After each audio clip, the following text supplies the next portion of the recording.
નમસ્તે વિદ્યાર્થી મિત્રો, મજામાં છો આપ બધા?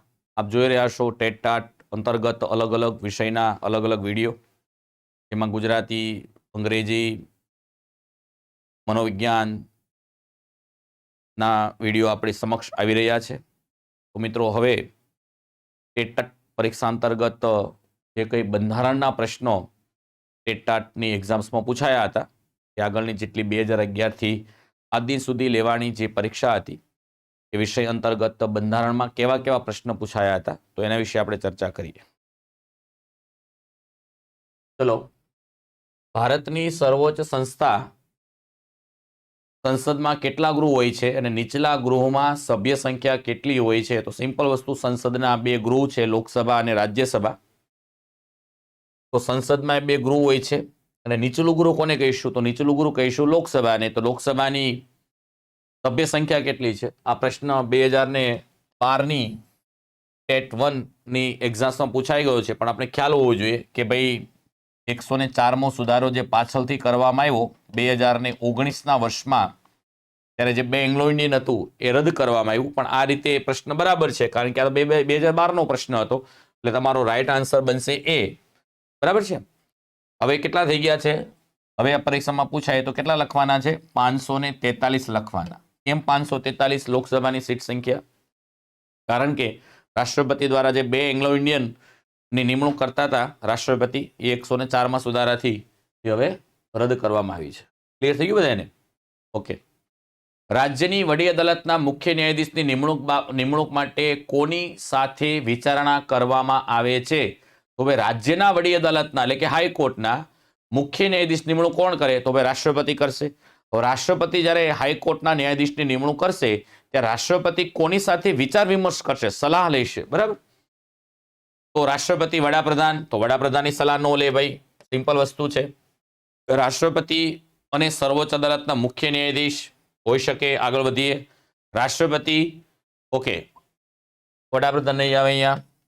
હવે જોજો, રાષ્ટ્રપતિ કોની સલાહ લેશે? રાષ્ટ્રપતિ જે તે રાજ્યના રાજ્યપાલ અને સર્વોચ્ચ અદાલતના મુખ્ય ન્યાયાધીશની સલાહ સાથે બંધારણની અનુચ્છેદ નંબર 217 અન્વયે રાષ્ટ્રપતિ હાઈકોર્ટના ન્યાયાધીશોની નિમણૂક કરતા હોય છે. ક્લિયર થઈ ગયું તમને બધાય? રાષ્ટ્રપતિ કોની સલાહ લે? જે તે રાજ્યના રાજ્યપાલ અને સાથે સાથે CJI, chief justice of India. Okay. બીજો પ્રશ્ન જોઈએ. ટેટ 1ની 2012માં પૂછાયેલો છે. સંયુક્ત રાષ્ટ્ર એટલે યુનોની વાત છે. સંયુક્ત રાષ્ટ્ર UNO, United Nations organisation, વિટો power નીચેના પૈકી કયું વિધાન સૌથી યોગ્ય છે? ઓકે. તો સત્તા ધરાવતા 5 સભ્ય રાષ્ટ્ર પૈકી 3નો મત વિરોધી હોય તો નિર્ણય ન લઈ શકાય. ઓકે. સત્તા ધરાવતા 7 સભ્યો, તો 7 સભ્ય નહીં આવે ભાઈ. વિટો પાવર કેટલા સભ્યો પાસે છે? 5 સભ્યો પાસે છે. અહીંયા 7 સભ્યો છે, એ પણ નહીં આવે. સિમ્પલ વસ્તુ છે. ઓકે. હવે સત્તા ધરાવતા 5 સભ્યો પૈકી કોઈ પણ એકનો મત વિરોધી હોય તો નિર્ણય ન લઈ શકાય. તો સિમ્પલ વસ્તુ છે કે સત્તા ધરાવતા કેટલા સભ્યો છે? 5 સભ્યો છે, એમાંથી કોઈ એક સભ્યનો મત એના વિરોધી પડે તો કોઈ પણ નિર્ણય લઈ શકાતો નથી. તો 5 સભ્યો કયા છે? અરબી ફાચી, અ, ર, ઈ, ફા, ચી. ચી એટલે ચીન, ફ્રાન્સ એટલે ફ્રાન્સ, બી એટલે બ્રિટન, ર એટલે રશિયા, ઓકે, અને અ એટલે અમેરિકા. જેને આપણે વિટો પાવર કહેવાય, મહાસત્તાવાળા દેશો કહેવાય આ 5. અને આપણે વર્ષોથી આપણે ભારતની મહાસત્તા માટેના પ્રયત્ન કરીએ છીએ કે ભાઈ ભારતને મહાસત્તા મળે. ઓકે. તો ભાઈ 6ઠ્ઠી મહાસત્તા બનવા માટે આપણે પ્રયત્ન કરીએ છીએ, પણ આપણો પેલો એક ચીન છે, ચીન આપણા દેશમાં હંમેશા આપણા વિકાસમાં અને મહાસત્તા બનવામાં આપણને તકલીફ આપે છે. ઓકે. તો કોઈ 5માંથી કોઈ એક ના પાડી દે તો નિર્ણય લઈ શકાતો નથી. આ 5 સભ્ય દેશો છે. આગળ વધીએ. ઓકે. કેન્દ્ર અને રાજ્યને સોંપેલા કાર્યો અને સત્તાઓ મુજબ શિક્ષણ કઈ યાદીમાં સમાવિષ્ટ છે? તો મિત્રો જો, ટેટ ટાટનો પ્રશ્ન છે, શિક્ષણ રિલેટેડ પ્રશ્ન તમને પૂછાય. આપણા બંધારણની પરિશિષ્ટ નંબર 7માં વિષયોની યાદી છે. ઓકે. તો આમ તો 4 પ્રકારના વિષયો છે: કેન્દ્ર યાદીના વિષયો, રાજ્ય યાદીના વિષયો, સંયુક્ત યાદીના વિષયો અને વધારાના વિષયો છે. ઓકે. તો એમાં અલગ અલગ સબ્જેક્ટના અલગ અલગ વિષયો છે. જેવી રીતે કેન્દ્ર યાદીમાં 98 વિષયો છે, રાજ્ય યાદીમાં 59 વિષયો છે, સંયુક્ત યાદીમાં 52 વિષયો છે, અને જે વિષયો નથી એ બધા શેષ યાદીમાં છે.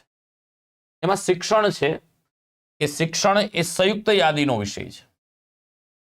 ઓકે, કેન્દ્ર સરકાર અને રાજ્ય સરકાર બંને સાથે મળીને એમાં કાયદો બનાવતા હોય છે, તો શિક્ષણ છે સંયુક્ત યાદીનો વિષય ગણી શકાય. વંદે માતરમ ગીત બંકિમચંદ્ર ચેટર્જીની કઈ નવલકથામાંથી લેવામાં આવ્યું છે? વંદે માતરમ જે ગીત છે, બરાબર છે, જે રાષ્ટ્રગીત તરીકે આપણે ઓળખીએ છીએ, એ આનંદ મઠ નામનું એક નવલકથા છે. આનંદ મઠ નામની નવલકથા છે અને મૂળ બંગાળી ભાષામાં લખાયેલી, અને એમાં ખાસ સંન્યાસી વિદ્રોહ, એ વખતે ભારતમાં જે સંન્યાસી વિદ્રોહ થયો એ સંન્યાસી વિદ્રોહનું વર્ણન એ આનંદ મઠ નામના પુસ્તકમાં આપવામાં આવ્યું છે. અને પહેલી વાર આ ગીત છે એ 1896ની અંદર કોંગ્રેસ અધિવેશન, કલકત્તા કોંગ્રેસ અધિવેશનમાં ગવાયું હતું. અને પછી આપણે યાદ છે કે વંદે માતરમ જે આપણા દેશનો એક બહુ મોટો નારો બન્યો, વંદે માતરમ, જેને આપણે ભારતમાં તેને એક રાષ્ટ્રગીત તરીકે તેનો સ્વીકાર કરવામાં આવ્યો. અને રાષ્ટ્રગાન પૂછે તો જનગણ મન યાદ રાખશો ખાસ. ઓકે, આનંદ મઠ. ભારતની બંધારણ સભાના પ્રમુખ કોણ હતા? બહુ ઇઝી પ્રશ્ન છે કે ભારતનું બંધારણ જ્યારે 1946માં બંધારણ સભા બની 389 સભ્યોની, એમાં ડોક્ટર રાજેન્દ્ર પ્રસાદ છે એ બંધારણ સભાના અધ્યક્ષ હતા. ડોક્ટર રાજેન્દ્ર પ્રસાદ. નીચેના પૈકી કયા સભ્યોને રાષ્ટ્રપતિની ચૂંટણીમાં મત આપવાનો અધિકાર પ્રાપ્ત થયેલ નથી? સિમ્પલ વસ્તુ છે. તો રાષ્ટ્રપતિની ચૂંટણી જે છે, હમણાં જ દ્રૌપદી મુર્મુજીની ચૂંટણી ગઈ, તો બંધારણના ભાગ નંબર 5માં અનુચ્છેદ નંબર 54 અને 55માં રાષ્ટ્રપતિની ચૂંટણી પ્રક્રિયા આપવામાં આવી છે. તો એમાં કોણ ભાગ નહીં લે? તો સિમ્પલ વસ્તુ છે, લોકસભાના ચૂંટાયેલા સભ્યો ભાગ લેશે, રાજ્યસભાના ચૂંટાયેલા સભ્યો યસ ભાગ લેશે, દિલ્હી અને પોંડિચેરી વિધાનસભાના ચૂંટાયેલા સભ્યો યસ ભાગ લેશે, પણ વિધાન પરિષદના સભ્યો રાષ્ટ્રપતિની ચૂંટણીમાં ભાગ લેતા હોતા નથી. ઓકે, કે ભારતના બધા રાજ્યમાં વિધાન પરિષદ નથી, એ પણ ખ્યાલ હોવી જોઈએ કે ભારતના માત્ર 6 રાજ્યમાં જ વિધાન પરિષદ અસ્તિત્વ ધરાવે છે. ગુજરાતમાં વિધાન પરિષદ ગૃહ અસ્તિત્વ ધરાવતું નથી. આપણા બંધારણમાં 6 થી 14 વર્ષ સુધીના તમામ બાળકોને મફત અને ફરજિયાત શિક્ષણનો હક આપતો અનુચ્છેદ 21 ક કયા બંધારણીય સુધારાથી દાખલ કરવામાં આવેલો છે? બહુ ઇઝી પ્રશ્ન છે. 86મો બંધારણીય સુધારો થી આપણા બંધારણમાં રાઇટ ટુ એજ્યુકેશન આવે છે. 86મો બંધારણીય સુધારો. મિત્રો તમે જોજો, બંધારણની અંદર તમે સિલેબસ જોતા હશો, ટેટ ટાટમાં એમાં લખ્યું છે કે ભાઈ મૂળભૂત ફરજો અને આરટી, પણ તમે જુઓ કે આમાં બંધારણમાંથી સિલેબસમાં એટલું જ આપ્યું છે, પણ એમાંથી જો હવે રાષ્ટ્રપતિના, રાજ્યપાલના બીજા ઘણા બધા પ્રશ્ન તમને બંધારણમાંથી પૂછાય છે. એટલે એવું નહીં સમજવાનું કે માત્ર આપણે મૂળભૂત ફરજો કરી નાખો કે પછી આરટી કરી નાખો, 21 એ કરી નાખો એટલે આપણું બંધારણ પૂરું થઈ ગયું. પણ એ તમે જોઈ શકો છો કે આગળની પરીક્ષામાં ઘણા બધા બંધારણના ટોપિકમાંથી પણ પ્રશ્ન પૂછાઈ ચૂક્યા છે. નીચે આપેલા રાજ્યપાલ અને રાજ્યોની જોડ પૈકી કઈ જોડ યોગ્ય નથી? એ વખતે એક બાજુ રાજ્ય આપવામાં આવ્યા છે અને એક બાજુ રાજ્યના મુખ્યમંત્રી આપવામાં આવ્યા છે, પણ એ વખતે કરંટનો પ્રશ્ન છે, બરાબર? તો આ તમારે કંઈ યાદ રાખવા નથી, કારણ કે આ તો 2018ના પ્રશ્ન છે, બરાબર છે? એટલે અત્યારે વર્તમાન સમયમાં એ વખતે બિહારના રામનાયક યોગ્ય નહોતા, એટલે તમારે કરંટનો પ્રશ્ન થઈ ગયો, પણ બંધારણ રિલેટેડ પ્રશ્ન હતો. આ રીતે પણ તમને અત્યારે પ્રશ્ન પૂછાય, એક રાજ્ય આપ્યું હોય, રાજ્ય સાથે રાજ્યના પેલા રાજ્યપાલ આપ્યા હોય, બરાબર? આરટીઈનું પૂરું નામ તો તમને બધા ખબર છે, તમે બધા ભણો જ છો, તમને ખબર છે, રાઇટ ટુ એજ્યુકેશન આરટીઈનું પૂરું નામ છે. ઓકે, આપણે ખ્યાલ હોવો જોઈએ કે આરટીઈ, તો આરટીઈ છે મિત્રો, આરટીઈનો કાયદો ઘડાયો છે. યાદ રાખજો, આરટીઈનો બંધારણીય સુધારો પૂછાય તો 2002 લખવાનું, આરટીઈનો કાયદો ઘડાયો પૂછાય તો 2009 લખવાનું, અને આરટીઈનો આરટીઈનો અમલ પૂછાય તો તમારે લખવાનું છે 1 એપ્રિલ 2010, બરાબર? આરટીઈનો બંધારણીય સુધારો કયો? તો 86મો 2002માં અટલ બિહારી વાજપેયી એ સમયે ભારતના પ્રધાનમંત્રી હતા. આરટીઈનો કાયદો આખા ભારત સંસદમાં ઘડાયો પૂછાય તો 2009માં, આરટીઈ નો અમલ પૂછાય તો 1 એપ્રિલ 2010. આ બંને વખતે ભારતના પ્રધાનમંત્રી મનમોહનસિંહ હતા. અને શિક્ષણ એ સંયુક્ત યાદીનો વિષય છે, એટલે અલગ અલગ રાજ્ય પોતાના આરટીઈના કાયદાનો ભંગ કર્યા વિના પોતાના રાજ્યની અંદર નવા નિયમો બનાવશે. તો ગુજરાતમાં આ પૂછાય છે, ખાસ યાદ રાખજો, ગુજરાતમાં આરટીઈ નો અમલ પૂછાય તો 2010 નહીં લખતા, એના માટે લખજો 18મી ફેબ્રુઆરી 2012. ક્લિયર થઈ ગયું મિત્રો? 18મી ફેબ્રુઆરી 2012 લખવાનું છે. અને યાદ રાખજો, આરટીઆઈમાં 7 પ્રકરણ છે. આરટીઆઈમાં 7 પ્રકરણ છે અને 39 જેટલી એની કલમ છે. બરાબર, 39 જેટલી કલમ છે, એ પણ તમારે યાદ રાખવાનું છે. 7 પ્રકરણમાં આરટીઈ વેચાયું છે, 39 જેટલી આરટીઈની કલમ છે. ઓકે, આગળ વધીએ. રાઇટ ટુ એજ્યુકેશન એક નીચેનામાંથી કયા રાજ્યને લાગુ પડતો નથી? સાંભળો, આ પ્રશ્ન 2011 છે. બરાબર, ધ્યાન આપજો બરાબર. પણ 5મી ઓગસ્ટ 2019 જમ્મુ એન્ડ કાશ્મીર રાજ્યના 2 ટુકડા પાડીને એક જમ્મુ એન્ડ કાશ્મીર અને લદાખ એ બંને નાખવામાં આવ્યા છે કેન્દ્ર શાસિત પ્રદેશો. પેલા 370 મુજબ કાશ્મીર એક અલગ પ્રકારનું વિશેષ રાજ્ય ધરાવતું હતું. એમાં આરટીઈ નહોતું, આરટીઆઈ નહોતું, આઈપીસીની ધારા નહોતી લાગતી, એના પોતાનું અલગ કાશ્મીરનું એક પોતાનું બંધારણ હતું. પણ આપણે ત્યાં 2019 કાશ્મીરને આપવામાં આવેલી 370 નંબરની અનુચ્છેદ અન્વયે જે વિશેષાધિકાર હતા એ રદ કરી નાખવામાં આવ્યા, સમાપ્ત કરી નાખવામાં આવ્યા. એટલે બધું જ ત્યાં લાગુ પડશે. એટલે હવે પ્રશ્ન પૂછાય તો એ વખતે કાશ્મીર જવાબ તમારો બરાબર હતો, કારણ કે 2011ની વાત છે. બરાબર, પણ હવે 2019 આપણે ખ્યાલ છે કે કાશ્મીરના 2 ટુકડા થઈ ગયા, કાશ્મીર અને લદાખ. તો હવે ત્યાં આરટીઈ લાગુ પડશે, સાથે બધું જ લાગુ પડશે. બરાબર, ભારતના બંધારણના તમામ રૂલ્સ છે, આપણે તમામ ભારતનો કાયદો છે, ત્યાં લાગુ પડશે. પણ એ વખતે બરાબર હતું કે કાશ્મીરમાં એ વખતે 2011 રાઇટ ટુ એજ્યુકેશન છે એ નિયમ લાગુ પડતો હતો નહીં. ભારતના રાષ્ટ્રપતિની જુલાઈ 2012 ચૂંટણી યોજાઈ ગઈ. હવે તો આપણે બહુ એ કરંટ અફેર્સનો એ વખતે પ્રશ્ન થઈ ગયો. હવે તો હમણાં તો 2022 આપણે ખ્યાલ છે 10 વર્ષ થઈ ગયા છે. અને દ્રૌપદી મુર્મુજીની પણ ચૂંટણી એ વખતે દ્રૌપદી મુર્મુજીની ચૂંટણી હમણાં જ ગઈ છે. એટલે આપણે એ કરંટ અફેર્સનો પ્રશ્ન છે, તો કાંઈ આપણે કંઈ જાણવાની કંઈ જરૂર નથી. અને મોટાભાગે આપણા દેશમાં રાષ્ટ્રપતિની ચૂંટણી જુલાઈ મહિનામાં થતી હોય છે. બરાબર, તો આ કયું વિધાન સાચું છે? બરાબર છે, તો જુલાઈ મહિનામાં રાષ્ટ્રપતિની ચૂંટણી થાય છે. સચિન તેંડુલકર મતદાન કરી શકતા નથી. બરાબર, મતદાન માટે ઈવીએમનો ઉપયોગ થશે એવું કાંઈ થતું નથી. તો મોટાભાગે રિટર્નિંગ ઓફિસર કે રાજ્યસભાના મહામંત્રી રહેશે. એટલે કરંટ અફેર્સનો પ્રશ્ન છે, જવા દો, એ તો હવે આપણે બહુ થઈ ગયો, કારણ કે એ વખતનો પ્રશ્ન છે, કે જાણવાની જરૂર નથી. નીચે દર્શાવેલા વડાપ્રધાનને તેમના કાર્યકાળ પ્રમાણે ક્રમશઃ ગોઠવો. એટલે કે જે પહેલા વડાપ્રધાન ભારતમાં આવ્યો એને પહેલા ગોઠવવાના, તો આપણે બધાને ખબર હોવી જોઈએ. તો ખાસ યાદ રાખવાનું છે, રાષ્ટ્રપતિ છે, ઉપરાષ્ટ્રપતિ છે, વડાપ્રધાન છે, આપણા ગુજરાતના સંદર્ભમાં ગુજરાતના મુખ્યમંત્રી છે, ગુજરાતના રાજ્યપાલ છે, એનો ક્રમ આપણે જાણી લેવો જોઈએ.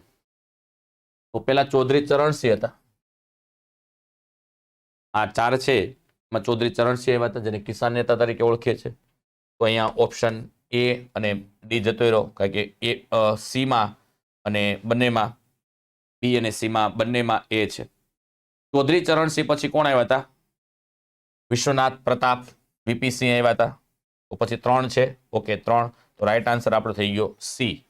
બરાબર, તો જો શું આવશે? ચૌધરી ચરણસિંહ પહેલા, પછી વિશ્વનાથ પ્રતાપસિંહ, ચંદ્રશેખર, અને ચોથા આવશે એચડી દેવગૌડા. ઓકે, સરસ. લ્યો, રાષ્ટ્રપતિ કોની નિયુક્તિ કરતા નથી? તો રાષ્ટ્રપતિને આપણા બંધારણમાં ઘણા બધા, આપણા દેશમાં બંધારણમાં અલગ અલગ ઓફિસર છે કે અલગ અલગ પ્રકારની સંસ્થાઓના વડા છે, એની અપોઇન્ટમેન્ટ રાષ્ટ્રપતિ કરતા હોય છે. તો રાજ્યના ગવર્નર એટલે કે રાજ્યપાલની અપોઇન્ટમેન્ટ કરે કે યસ કરે છે. હાઈકોર્ટના ન્યાયાધીશની નિમણૂક કરે તો યસ કરે છે. ઉપરાષ્ટ્રપતિ નિમણૂક કરે તો કે ના કરે. ઉપરાષ્ટ્રપતિની નિમણૂક કોણ કરશે? ચૂંટણી કોણ કરશે? તો તમામ સંસદ સભ્યો કરશે. મુખ્ય ન્યાયાધીશની નિમણૂક કરે છે. એટલે આ રાષ્ટ્રપતિ ઉપરાષ્ટ્રપતિની નિમણૂક નથી કરતા, પણ ઉપરાષ્ટ્રપતિને શું શપથ લેવડાવે છે. ઓકે, નિમણૂક તો કોણ કરશે? તમામ સંસદ સભ્યો નિમણૂક કરશે ઉપરાષ્ટ્રપતિની. 6 થી 14 વર્ષના તમામ બાળકોને નિઃશુલ્ક અને ફરજિયાત શિક્ષણ પૂરું પાડવા માટેનો ધારો, એટલે બધાને ખબર જ છે, RTE, બરાબર, 2009 ઘડાયો RTE નો કાયદો. રાજ્યમાં જિલ્લા ન્યાયાધીશની નિમણૂક કોણ કરે છે?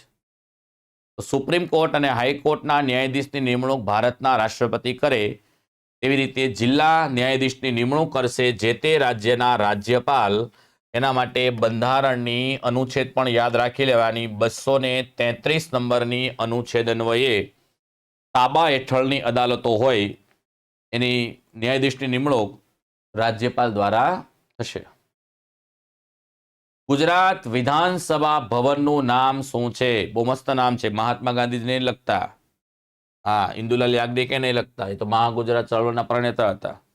એના પ્રયત્નથી જ આપણે ગુજરાત મહારાષ્ટ્રમાંથી અલગ થયું. વલ્લભભાઈ પટેલ નહીં, પણ વલ્લભભાઈ પટેલના ભાઈ વિઠ્ઠલભાઈ પટેલ જે છે એ વિઠ્ઠલભાઈ પટેલ વલ્લભભાઈ પટેલના ભાઈ હતા. એના નામ પરથી વિઠ્ઠલભાઈ પટેલ ભવન આવેલું છે ગાંધીનગર. બંધારણનો આત્મા કોને કહેવાય છે? હવે બંધારણનો આત્મા આપણે આમુખ પ્રિએમ્બલને કહીએ છીએ બંધારણની આત્મા. કે ભાઈ એમાં બંધારણનો શોર્ટ એક સાદી ભાષામાં શું કહેવાય કે એક સાર છે, બરાબર.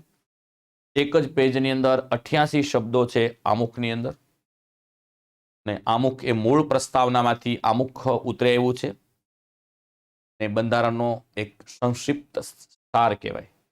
2015માં ભારતની કટોકટીના કેટલા વર્ષ થયા? કટોકટી ઘણી બધી આપણા દેશમાં 3 પ્રકારની કટોકટી છે. રાષ્ટ્રીય કટોકટી, રાષ્ટ્રપતિ શાસન, કે બંધારણીય કટોકટી અને નાણાકીય કટોકટી.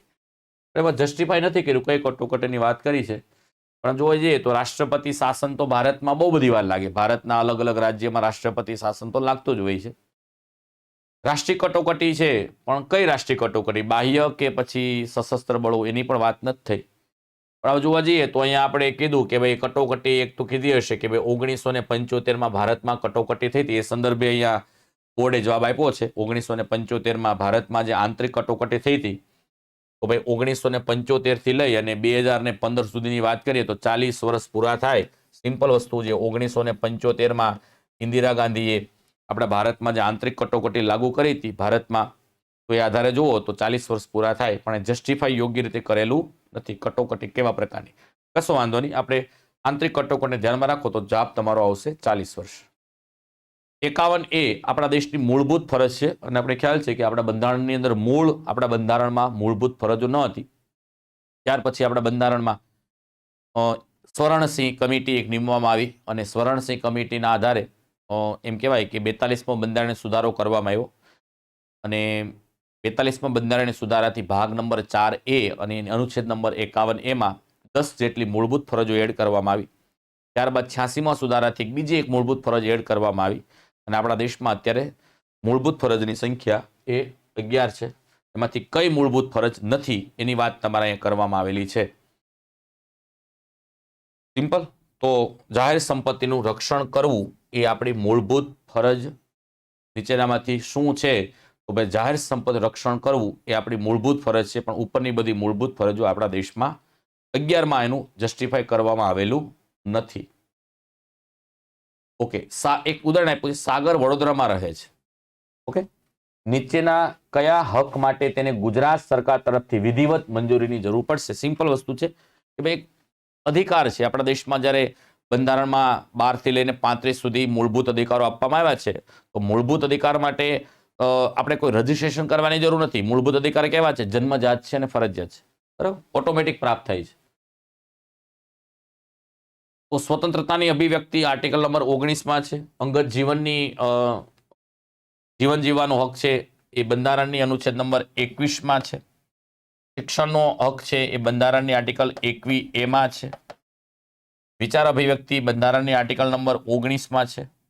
પણ વાહન હકારવાનો હક નથી. એટલે વાહન હકારવા માટે તમે સિમ્પલ વસ્તુ શું કરવું પડશે? ડ્રાઇવિંગ લાયસન્સ કરવું પડશે.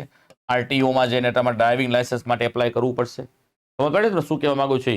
એક ઊંધી રીતે પ્રશ્ન પૂછ્યો છે કે તમારે મૂળ કયો હક નથી તમારી પાસે કે ગુજરાત સરકાર પાસે તમારે પરમિશન લેવી પડશે, જે તે આરટીઓ કચેરીમાં જવું પડે અને તમારે ડ્રાઇવિંગ લાયસન્સ તમારે ઇસ્યુ કરવું પડે.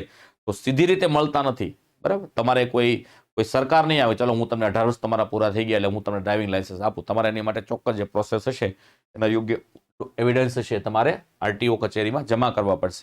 પણ જે બીજા મૂળભૂત અધિકારો આપણે મેળવ્યા છે એ બધા કેવા છે? જન્મજાત છે. ઓકે. વાહન હકારવાનો હક. બંધારણની જોગવાઈઓને સમજવા માટે હોકાયંત્ર સમાન કોણ કામ કરે છે? હોકાયંત્ર સમાન. હોકાયંત્રનું કામ છે આપણે દિશા બતાવવાનું. ઓકે. તો આપણા બંધારણને કોઈને વધારે વાંચવું ન હોય તો બંધારણનું એક આમુખ તમે જોઈ લો એટલે તમને ખબર પડે કે આપણું બંધારણ કેવું છે.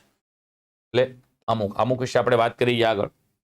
આમુખ એટલે એક પ્રકારનો બંધારણનો સાર, જે આપણે અમેરિકામાંથી આમુખનો કન્સેપ્ટ છે એ આપણે લેવામાં આવ્યો છે. અને આમુખ એ એમ કહેવાય ને કે બંધારણનો એક ભાગ છે. આપણી લોકશાહી વ્યવસ્થામાં દેશના સૌથી પાયાના એકમ તરીકે કોનો સમાવેશ થાય? લોકશાહીમાં પાયાનો એકમ કયું કહેવામાં આવે છે? તો જ્યાંથી લોકો લોકશાહીને સમજે, લોકોની પાઠશાળા કહેવાય, લોકશાહીની પાઠશાળા કહેવાય. તો એ ગ્રામ પંચાયત છે, ત્યાંથી લોકો લોકશાહીના બીજને સમજે છે. એટલે અહીં તમારો રાઈટ આન્સર આવશે ગ્રામ પંચાયત. એ પાયાના એકમ તરીકે આપણે તેને ઓળખીએ છીએ.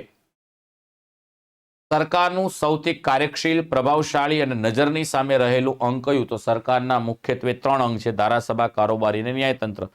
પણ આપણી સામે કોણ આવે છે? આપણી સામે આપણે વારંવાર આપણે કોણ સામે જોવા મળે છે? તો કારોબારી. દાખલા તરીકે કોઈ કલેક્ટર કચેરી છે, સચિવાલયમાં સચિવ બેઠા હોય છે, તો જેટલા અધિકારીઓ છે તો કારોબારીના એક પ્રકારના અંગ કહેવાય છે, બરાબર છે. મંત્રીમંડળના મંત્રીઓ છે, એક પ્રકારે લોકોની સીધા સમક્ષ આવે છે. તો સાદી ભાષામાં આપણે કહીશું કારોબારી એ પ્રભાવશાળી અંગ તરીકે આપણે ગણીએ છીએ. ભારતીય બંધારણે પ્રસ્તાવનાનો વિચાર કયા દેશમાંથી લેવામાં આવેલો છે? પ્રસ્તાવના એટલે એક પ્રકારનું આમુખ. જો આમુખમાંથી પ્રશ્ન આગળ આપણે ઘણા બધા આમુખમાં પ્રશ્ન થયા. તો પ્રસ્તાવના એટલે આમુખ. તો યુએસએ એટલે કે અમેરિકામાંથી તેનો ખ્યાલ લેવામાં આવેલો છે. અમેરિકામાંથી એનો કન્સેપ્ટ લેવામાં આવ્યો છે. ભારતના એટર્ની જનરલ નિમણૂક કોણ કરે છે? તો ભારતના એટર્ની જનરલ નિમણૂક ભારતના રાષ્ટ્રપતિ બંધારણની અનુચ્છેદ નંબર 73 ની અંદર એના વિશેની જોગવાઈ કરવામાં આવેલી છે. ભારતના એટર્ની જનરલ.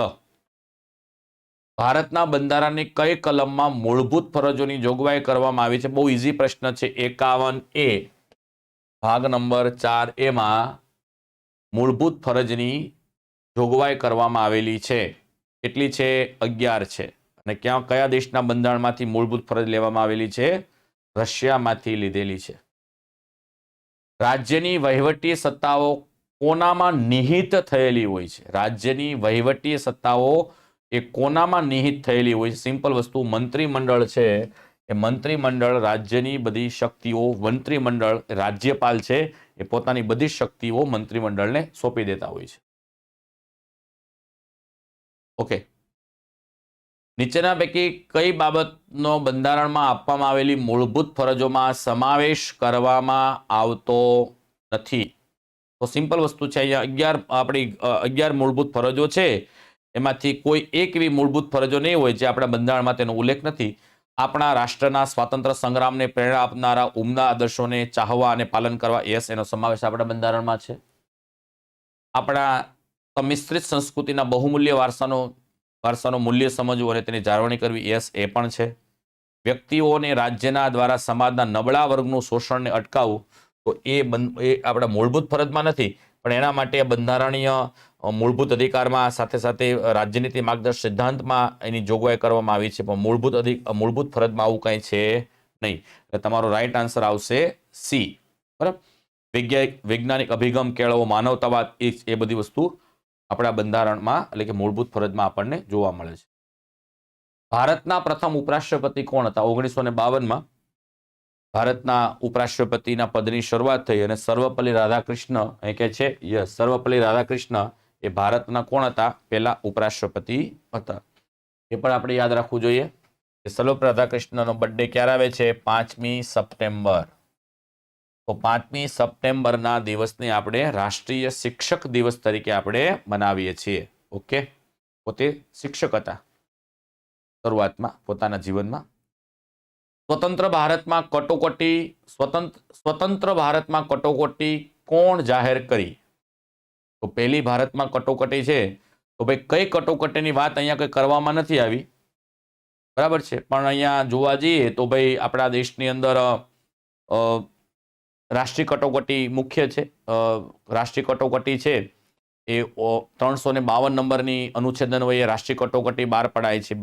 બાહ્ય કટોકટી 2 વાર બહાર પડી હતી, લાગુ પડી હતી, બરાબર.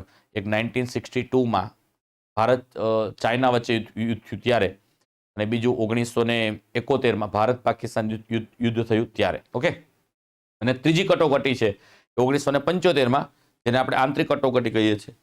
એ આંતરિક કટોકટી વખતે એ બધી કટોકટી વખતે કોઈ ભારતના બધા રાષ્ટ્રપતિ નહોતા, પણ હવે આપણે આંતરિક કટોકટી ધ્યાનમાં રાખીએ તો ફખરુદ્દીન અલી અહેમદ હતા. એ ભારતના તે સમયે રાષ્ટ્રપતિ 1975માં જોવા મળે, બાકી બધી કટોકટીમાં નથી જોવા મળતા. અને ઇન્દિરા ગાંધી એ વખતે ભારતના પ્રધાનમંત્રી હતા. એ 1975ની વાત થાય છે આંતરિક કટોકટીની, બરાબર. તો ફખરુદ્દીન અલી અહેમદ. સૌથી ઓછા સમયગાળા માટે રહેલા વડાપ્રધાન કોણ છે આજ દિન સુધીના? આમ જોવા જઈએ તો ભાઈ ગુલઝારીલાલ નંદા આવી શકે, અને ગુલઝારીલાલ નંદા આન્સર ન હોય તો અટલ બિહારી વાજપેયી આવી શકે. અટલ બિહારી વાજપેયી માત્ર 13 દિવસ માટે પણ રહ્યા હતા, બરાબર. અહીંયા અટલ બિહારી વાજપેયી તમને કે જોવા મળતા નથી, પણ ગુલઝારીલાલ નંદા 2 વાર જે છે, એક તો 1964ની અંદર જ્યારે ભારતના એમ કહેવાય ને કે જવાહરલાલ નહેરુ દેશના વડાપ્રધાન તરીકે મૃત્યુ પામ્યા ત્યારે, અને ત્યાર પછી 1966માં આપણે લાલ બહાદુર શાસ્ત્રી જ્યારે મૃત્યુ પામ્યા, તો એ સમય બંને સમયગાળા દરમિયાન ગુલઝારીલાલ નંદાને એક કાર્યકારી વડાપ્રધાન તરીકે રહેવાનું બહુમાન પ્રાપ્ત થાય છે. એટલે અહીંયા જવાબ આવશે ગુલઝારીલાલ નંદા. પણ ગુલઝારીલાલ નંદા જગ્યાએ બીજો કોઈ આન્સર આવે અટલ બિહારી વાજપેયી, તો અટલ બિહારી વાજપેયી પણ લખવાનું છે, ગુલઝારીલાલ નંદા ન હોય તો. ઓકે, માત્ર 13 દિવસ માટે રહ્યા હતા. રાજ્યસભાની ટીમ કેટલા સમય માટે પસંદ થાય છે? તો રાજ્યસભાની ટીમ એ 6 વર્ષ માટે પસંદ થાય. તો રાજ્યસભાની ચૂંટણી આપણે બધાને ખ્યાલ હોવો જોઈએ. રાજ્યસભાની ચૂંટણી 5 વર્ષે થાય? તો કે ના થાય. કેટલા વર્ષે થાય? તો રાજ્યસભાની ચૂંટણી દર 2 વર્ષે કેટલાની થાય છે? 1/3 સભ્યોની ચૂંટણી થાય છે. પણ સમયગાળો રહેશે, એક સભ્યનો સમયગાળો રહેશે 6 વર્ષનો સમયગાળો રહેશે. ઓકે મિત્રો, રાજ્યસભા તરીકે માન્યતા પ્રાપ્ત ભારતીય ગણતંત્રની મુખ્ય ભાષાઓ કેટલી છે? તો આપણા બંધારણમાં કેટલી મુખ્ય ભાષાઓ છે? જ્યારે 1950માં જ્યારે ભારતનું બંધારણ મિત્રો અમલમાં આવે છે, ત્યારે આપણે ત્યાં 14 ભાષાઓ આપણા બંધારણની છે. પછી કાળક્રમે બધી ભાષા ઉમેરતા ગઈ. તો અત્યારે આપણે જોવા જઈએ તો કેટલી ભાષાઓ છે? 22 બંધારણની માન્ય ભાષાઓ છે, એટલે કે બંધારણની 22 ભાષાઓ છે. 22ની આવતીકાલે 14 પણ થાય, 22ની 23 પણ થાય, 24 પણ થાય, બંધારણીય સુધારો કરીને. ઓકે, તો આપણા રાષ્ટ્રીય ચિહ્નના પાયા પર લખાયેલું શબ્દમાં સત્યમેવ જયતે, જે ભારતનું રાષ્ટ્રીય સૂત્ર છે, એ શામાંથી લેવામાં આવ્યું છે? મુંડક ઉપનિષદમાંથી લેવામાં આવ્યું છે. ઉપનિષદ છે 108 જેટલા ઉપનિષદો છે, એ ઉપનિષદમાંથી લેવામાં આવ્યું છે આપણું સત્યમેવ જયતે. ભારતમાં મૂળભૂત ફરજ દિવસ ક્યારે મનાવવામાં આવે છે? તો ભાઈ યાદ રાખવાનું છે, 6ઠી જાન્યુઆરીના રોજ મૂળભૂત ફરજ દિવસ મનાવવામાં આવે. પણ મૂળભૂત અધિકાર દિવસ મનાવવામાં આવે, આંતરરાષ્ટ્રીય મૂળભૂત અધિકાર દિવસ મનાવવામાં આવે તો લખવાનું છે 10મી ડિસેમ્બર. તો 10મી ડિસેમ્બર એ આંતરરાષ્ટ્રીય મૂળભૂત અધિકાર દિવસ આપણે મનાવીએ છીએ. નીચેના પૈકી કઈ બાબત મૂળભૂત હકો અને રાજ્યનીતિના માર્ગદર્શક સિદ્ધાંતો એમ બંનેમાં સમાવિષ્ટ છે? સિમ્પલ, બંનેમાં સમાવિષ્ટ કઈ બાબત છે? લગ્ન વિષયક કાયદાઓ, ટ્રાફિકના કાયદાઓ, કરવેરાના કાયદાઓ, તો નહીં, માનવ હકો એ બંનેમાં જોવા મળશે તમને. માનવ હકો ભાઈ માણસ માટે આવું કરવું જોઈએ, બંને માટે DPSPમાં છે અને FRમાં પણ છે. ચલો આપણે મિત્રો 38મો પ્રશ્ન જોઈએ. ટાટ હાયર સેકન્ડરીમાં પૂછાયેલો છે. વિધાનસભા અને વિધાન પરિષદ એમ દ્વિગૃહી ધારાસભા અસ્તિત્વમાં ન હોય તેવા રાજ્યો નીચેનામાંથી કયું છે? તો જુઓ પહેલા મિત્રો, ભારતના બધા જ રાજ્યમાં વિધાન પરિષદ નથી. ભારતના માત્ર 6 રાજ્યમાં જ વિધાન પરિષદ છે. તો 6 રાજ્ય કયા કયા છે જોઈ લે આપણે. ઉત્તર પ્રદેશ, બિહાર, મહારાષ્ટ્ર, કર્ણાટક, આંધ્રપ્રદેશ અને છેલ્લે જેને માન્યતા મળી એ છે તેલંગાણા. ઓકે, તેલંગાણા. 6 રાજ્યમાં વિધાન પરિષદ છે. તો જો આમાંથી 6 રાજ્યમાં ક્યાં નથી? તો કર્ણાટકમાં છે, આંધ્રપ્રદેશમાં છે, પણ અહીંયા જો તમે આસામમાં નથી ને તમિલનાડુમાં નથી. એટલે પ્રશ્ન અહીંયા ખોટો પડે સાહેબ. બરાબર છે કે 2 વિધાન આપી દેવામાં આવ્યા છે. ઓરિજિનલી લોકો આસામ આપ્યો હતો, આ વર્ષો પહેલા તમિલનાડુમાં હતી, નો ડાઉટ. પછી તમિલનાડુમાંથી દૂર કરવામાં આવી છે, પણ અત્યારે તમિલનાડુમાં નથી ને આસામમાં નથી. બરાબર, એટલે આ જવાબ તમે સંપૂર્ણ સાચો ન કહી શકાય. ઓકે મિત્રો, ચલો મિત્રો, અહીંયા આપણે ટેટ ટાટમાં જે ટેટ ટાટ પરીક્ષાની અંદર જે પ્રીવિયસ પ્રશ્ન પૂછાઈ ગયા હતા એનું આપણે સંપૂર્ણ સમાધાન આપણે તમારી સામે જોયું. મિત્રો, આ ટેટ ટાટના રિલેટેડ અલગ અલગ આપણે વિષયો છે. અને બીજું ખાસ મિત્રો કે ટેટ ટાટ રિલેટેડ જે એજ્યુકેશન છે, મનોવિજ્ઞાન છે, એની બુક્સ બજારની અંદર અવેલેબલ થઈ ચૂકી છે. સુંદર મજાની બુક છે અને આ બુક્સથી તમે તમારા સુંદર મજાની ટેટ ટાટ અંતર્ગતની પરીક્ષાની તમે તૈયારી કરી શકો છો. સાથે સાથે આગળ આપણે વાત કરી ગયા કે જેટલા આપણે 2011થી ટેટ ટાટ રિલેટેડ જેટલા પ્રશ્ન પૂછાઈ ગયા એના અહીંયા તમે જુઓ કુલ 17 પ્રશ્નપત્રો છે. 1950 જેટલા પ્રશ્નો છે. એમાં ટેટ 1 1 થી 5, ટેટ 2 6 થી 8, ટાટ સેકન્ડરી અને ટાટ હાયર સેકન્ડરી એમ 1 થી લઈને 12 ધોરણ સુધીના તમામ પ્રકારના પ્રશ્નો અહીંયા આપી દેવામાં આવ્યા છે તમારી સામે. અને સુંદર મજાની અહીંયા તમે જોઈ શકો છો અમારી સિદ્ધિઓ. આપણી બંધારણ આપણા બુક્સની આ સિદ્ધિ છે કે એમેઝોન બુક્સ ઉપર તમામ કેટેગરીમાં એને રેન્ક 1 મળેલો છે. અમુકમાં 4થો રેન્ક છે, પણ મોટાભાગે રેન્ક 1 મળ્યો છે. તો અલગ અલગ પ્રકારના અહીં જોઈ શકો છો 2011થી 2022 અંતર્ગત લેવાયેલા પ્રશ્નપત્રો છે. એના અલગ અલગ વિષયના પ્રશ્નપત્રોને સુંદર મજાની રીતે અહીંયા તમારી સામે રજૂ કરવામાં આવ્યા છે. ઓકે, ભારતીય બંધારણનું આપણે જે વાત કરી ગયા બંધારણ રિલેટેડ વધારે માહિતી તમે ભારતના બંધારણની બુક છે વર્ગ 3ની એમાંથી પણ તમે જોઈ શકો છો. બરાબર છે. અહીંયા બીજા ઘણા બધા ટેટ ટાટ રિલેટેડ ગુજરાતી ગ્રામરનું બુક છે, ગુજરાતી વ્યાકરણનું બુક છે. પછી અલગ અલગ તમારે ગણિત વિષયના અલગ અલગ માહિતીઓ તમને પ્રાપ્ત કરે છે. બરાબર, તો એ બધી બુક્સો તમે અહીંયા તમે જોઈ શકો છો યુવા ઉપનિષદ પબ્લિકેશનની. મિત્રો, આ વિડીયોને લાઈક કરો, શેર કરો, સબસ્ક્રાઈબ કરો ત્યાં સુધી. અને આ જે વિડીયો છે તમારા જે ટેટ ટાટની તૈયારી કરેલા તમારા મિત્રોને પણ ફોરવર્ડ કરો, જેનાથી એને પણ સુંદર મજાની માહિતી પ્રાપ્ત થાય. ઓકે, આવા નવા વિડીયો સાથે આપણે મળતા રહીશું. ત્યાં સુધી દરેક મિત્રોને વંદે માતરમ.